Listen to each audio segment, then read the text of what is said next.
నమస్తే అండి. Breakfast news కి స్వాగతం. సో ఏంటి ఎలా ఉంది గతేడాదికి ఇప్పటికి? గతేడాదిలో అయితే అసలు వారాహి 4 దశలు 18 రకాల ఆంక్షలు మీకు. సరే, ఈ సంవత్సరం ఎలా ప్రారంభమవుతుంది? 3 నెలలే ఉంది. ఎట్లా వెళ్ళబోతున్నారు టీడీపీ? మీరు ఏంటి ఏమన్నా తీపి కబుర్లు ఆశించచ్చా? మీ దగ్గర నుంచి ఎట్లాంటి వేగమైన నిర్ణయాలు ఉండొచ్చు? ముందుగా నా ఆంధ్ర రాష్ట్ర ప్రజలందరికీ కూడా పేరు పేరున జనసేన పార్టీ నుంచి నా తరపు నుంచి నూతన సంవత్సర శుభాకాంక్షలు తెలియజేస్తూ, ఉదయాన్నే ఈ అవకాశాన్ని కల్పించినటువంటి ఆంధ్రజ్యోతి చంద్రిక గారికి, అలానే ప్యానల్లో ఉన్నటువంటి పెద్దల అంగంరావు గారికి, కిరణ్ చౌదరి గారికి కూడా నూతన సంవత్సర శుభాకాంక్షలు చెప్తూ, నమస్కారాలు చెప్తూ, ఇవాళ మనం కొత్తగా నూతన సంవత్సరంలో ప్రజల్ని మోటివేట్ చేసుకుంటూ ఎంత బాగుంటుందో అనిపిస్తుంది నాకైతే. అందుకే నేను మోటివేషన్ లోనే వాళ్ళని అడిగాను, మిమ్మల్ని అడిగాను. మోటివేషన్ లోనే కొత్తగానే స్టార్ట్ చేద్దాం అని అన్న ఓపెనింగ్ రిమార్క్స్ లోనే ఒక పరిపాలన చేత గాని, ఒక దొంగ, నేను పదే పదే చెప్తా, ఒక దొంగ వ్యాపారస్తుడి గురించి మనం ఎన్నిసార్లు చెప్పుకోవటం అవసరం. ఎందుకంటే ప్రజలకి వాళ్ళు ఆల్రెడీ అర్థమైంది వాళ్ళు. ఎందుకంటే మనం ఏది చెప్పినా కానీ ప్రజలకి అర్థమయ్యేదాకానే చెప్పాలి. అర్థమైన తర్వాత మరీ చెబితే బోరు కొట్టేస్తుంది అంటారు చూడండి. ఎందుకంటే ఆల్రెడీ ఆంధ్ర రాష్ట్ర ప్రజలకి అర్థమైంది వాళ్ళ జగన్మోహన్ రెడ్డి అనే వ్యక్తి గాని, వైఎస్ఆర్ సిపి అనే పార్టీ గాని, ఆయన రాజకీయ నాయకుడు కాదు, ఈ పార్టీ రాజకీయ పార్టీనూ కాదు. ఇది కేవలం ఆయన ఒక వ్యాపారస్తుడు, అది కూడా ఇల్లీగల్ గా చేసేటటువంటి వ్యాపారస్తుడు. ఈ పార్టీలో ఉన్న వాళ్ళందరూ కూడా ఏ రకంగా ప్రజల సొమ్ముని, రాష్ట్రంలో ప్రకృతి అందించినటువంటి ఆస్తుల్ని, ప్రజల ఆస్తుల్ని దోసుకోవాలని వచ్చినటువంటి ఒక దొంగల ముఠ అనేది ఇవాళ ఆంధ్ర రాష్ట్రంలో ఉన్న ప్రతి సెక్టార్ కి. ఎందుకంటే మేమెప్పుడు కూడా ప్రజలందరూ కూడా నా ప్రజలు అంటాం, మా ప్రజలు అంటాం. ఆయనకి లాగా విడగొట్టి నా ఎస్సీ, నా బీసీ, ముస్లిం అని పలకలేక నా మైనారిటీ, ఇంకొంచెం కొన్ని చోట్ల నా రెడ్డులు, ఇట్లా వస్తాయి కదా. కొన్నిసార్లు అంటారు నా కాపులు. ఇట్లా అనే అలవాటు ఎవరుకుంటారండి? వ్యాపారస్తులు, వ్యాపార ధోరణులు ఉన్న వాళ్ళు కొంటారు. రాజకీయ నాయుడు అనుకునే వాళ్ళు ఎట్లా ఉంటారంటే నా ప్రజలు అంటారు, నా రాష్ట్ర ప్రజలు అంటారు, నా దేశ ప్రజలు అంటారు. సో అక్కడే వేరియేషన్ వాళ్ళ ప్రజలు అర్థం చేస్తున్నారు. ఆ రోజు ఏంటంటే ఏదో పెద్ద పాపం నా ఎస్సీ, నా బీసీ అనగానే ఆ ఎస్సీలు అందరూ మమ్మల్ని అంటున్నారు, వాళ్ళమ్మ బైబిల్లో ఒకటి సంకలం పెట్టుకుని చూసే నిజం అనుకున్నారు, కొంతవరకు ఏదో అనుకున్నారు. కానీ ఇవాళ అర్థమైంది ప్రజలందరూ కూడా.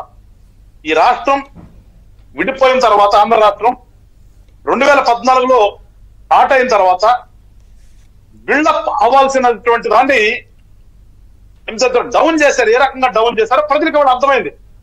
ఆ రోజున కొంతమంది ఏంటంటే పాప మీద సంతకం పెట్టగానే విజయవాడ గ్రౌండ్ లో ప్రమాణం చేసేసిన తర్వాత 2వ రోజున 3వ రోజున వచ్చేసి ప్రజావేత్తలు పగలగొట్టంగానే చాలా మంది పాపం ఏమనుకున్నారంటే, ఆహా ఇప్పుడేదో నిజంగానే మా మదవీరుడు చంద్రబాబు నాయుడు గారు కట్టి నిన్న పగలగొట్టేస్తున్నాడు,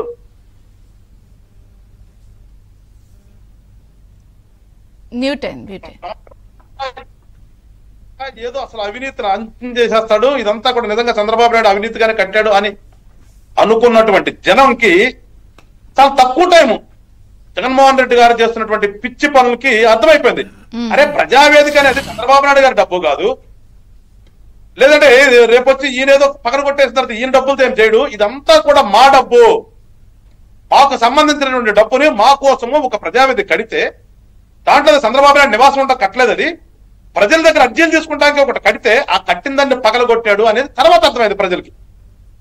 అట్లానే వచ్చేసి ఏపీ నేను అప్పుడు ఒప్పుకోలేదు. ఎందుకంటే ఈయనకు పెద్ద అలవాటు కదా, ఈయన కానీ ఈయన పక్కన ఉన్న వాళ్ళకి కానీ అవగాహన లేదని చెప్పడం, ఇది సిగ్గుచేటని ఇలా తెలియదు. అన్నొస్తాడు వారం రోజుల్లో సిపిఎస్ రద్దు చేస్తాడు అనగానే పాపం జనం అందరూ కూడా నమ్మేశారు కదా. వారం రోజులు చూశారు, ఇవాళ రేపు వారం రోజులు లెక్కేస్తున్నారు పాపం వీళ్ళంతా ఎంప్లాయీస్ కూడా. తర్వాత కొంతకాలంకి ఏమైంది, ఎవడో ఉన్నాడు కదా సలహాదారుడు, వాడితే ఏం చెప్పాడు, అదేదో అవగాహన లేక అనేసాడు అన్నాడు. వాస్తవంగా రాజకీయ నాయకుడు అయితే అండి ఆ మాటకి అవగాహన లేకుండా అన్నాము అన్న మాటకి రాజీనామా చేసి వెళ్ళిపోతారు. నిజంగా రాజకీయ నాయకుడు అయితే రాజీనామా చేసి వెళ్ళిపోతారు, ఉండరు మళ్ళా. అంటే నాకు అవగాహన లేదు కాబట్టి నేను ఈ ప్రజలను పరిపాలించడానికి అసమర్థుణ్ణి.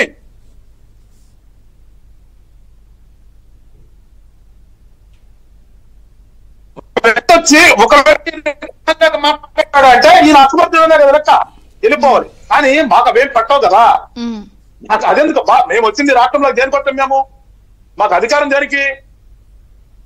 మా ఆనందంగా నేను ఏదో కొంచెం సంపాదించాను, ఇంకా నాకు చాలా టార్గెట్ ఉంది, ఇంకా కొన్ని లక్షల కోట్లు సంపాదించుకోవాలి. దానికి ఆంధ్రప్రదేశ్ లో పుష్కలంగా ప్రకృతి సంపద ఉంది. ప్రకృతి సంపదే కాకుండా నేను ఆ రోజున మద్యపాన నిషేధం అన్నాను కదా.